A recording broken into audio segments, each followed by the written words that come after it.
Namaskaram. Today we are going to learn about biostatistics. First I will brief about the statistics. The word statistics comes from the Italian word statistica or the German word statistics, each of which means a political state.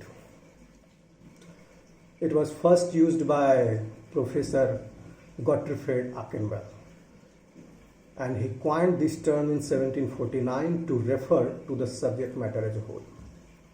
Now, why biostatics is important? I will come to that, but first coming to the definition of the statistics. What are the essential elements? Croxton and Cordon have given a very simple definition for statistics. In their way, statistics may be defined as there are 5 elements. Number 1, collection. Number 2, classification. Number 3, presentation. Number 4, analysis. And number 5, interpretation of numerical data.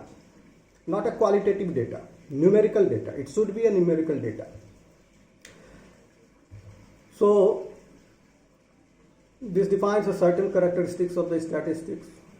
I will list a few. Statistics is the aggregate of facts.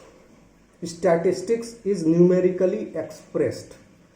Statistics is usually affected by multiplicity of causes and not by single cause.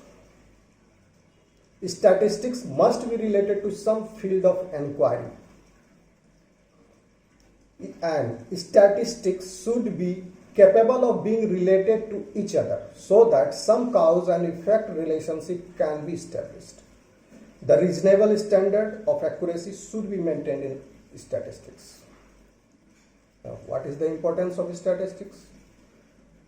Number 1, statistics help in presenting large quantity of data in a simple and grouped form. It gives you methods of comparison of data. It enlarges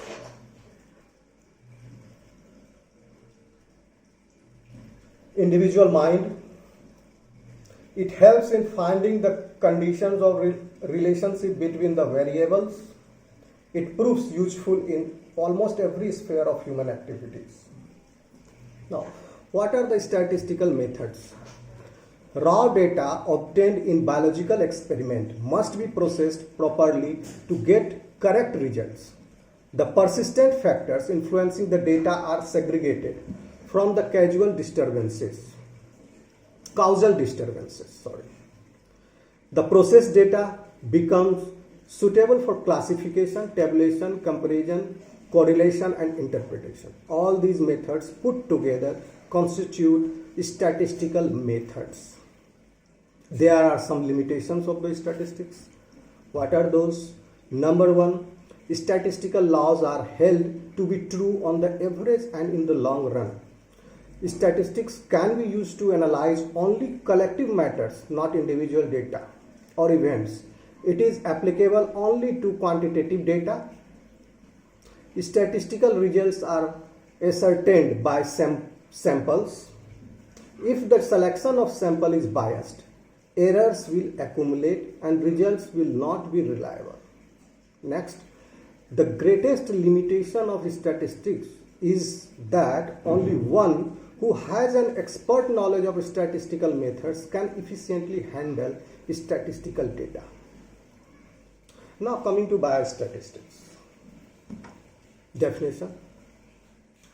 The statistical methods applied to biological problems is called as biostatistics. What is the importance of biostatistics?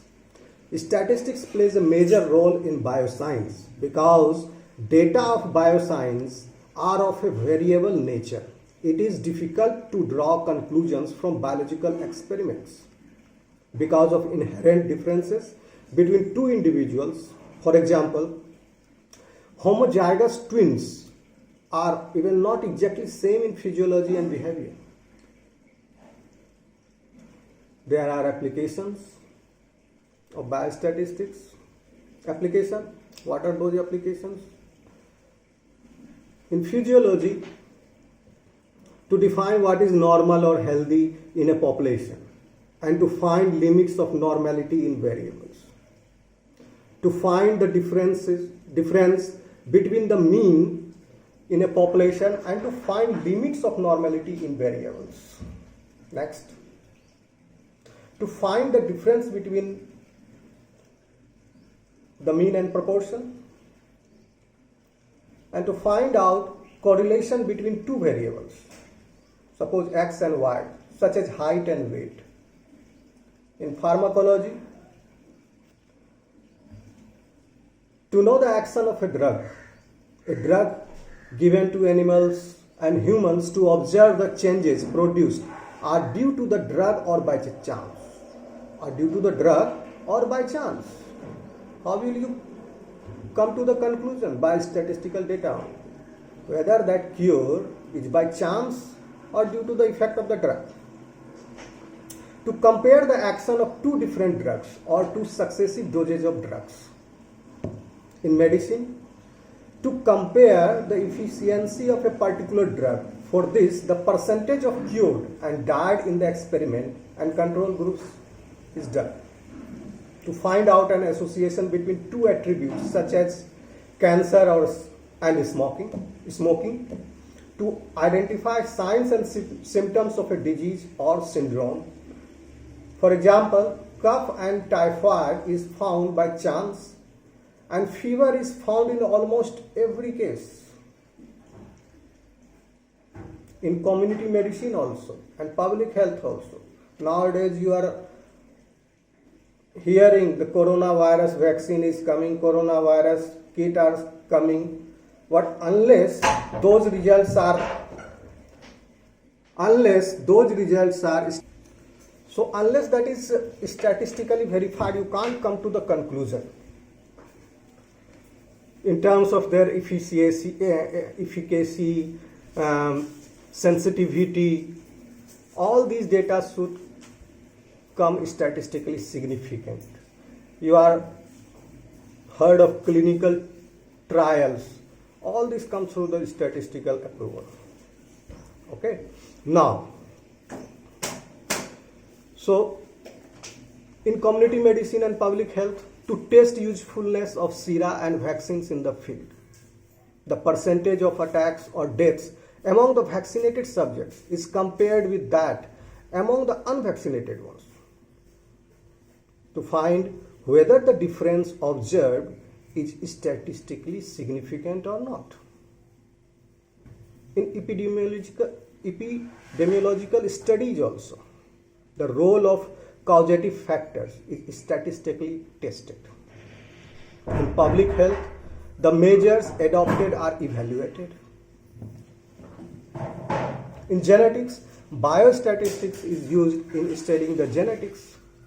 Mendel's law of inheritance is tested by chi-square test. Hardy-Weinberg law is tested by biostatistical methods. Okay. So you can think about the scope of biostatistics. Every biological student who is aiming for research or going to the research must learn the biostatistics. It will help you in publishing your paper and in preparation of thesis or dissertation. All these tests are required, or biostatistics knowledge is required. Otherwise, you will have to take the help of the statistician, and that statistician will not understand about the biological thing. You have to make them understand about this is the biological data, and he will do the test suitable, whatever he thinks, whatever he finds the suitable test for that kind of data. Okay, so the scope of biostatistics is use of statistical method are constantly increasing in biological sciences. The development of biological theories are closely associated with the statistical methods. Heredity, one of the recent branches of biology, is mainly based on biostatistics. Therefore, for the students of life science, the knowledge of biostatistics is very essential. So, this concludes about the introduction part of biostatistics. Next, I will jump on subsequent chapters of the data, variables, collection of data, how to tabulate the data, how to present the data, which tests are suitable to apply in that case. Okay, so here I am ending this lecture. The next part I'll be hearing you soon.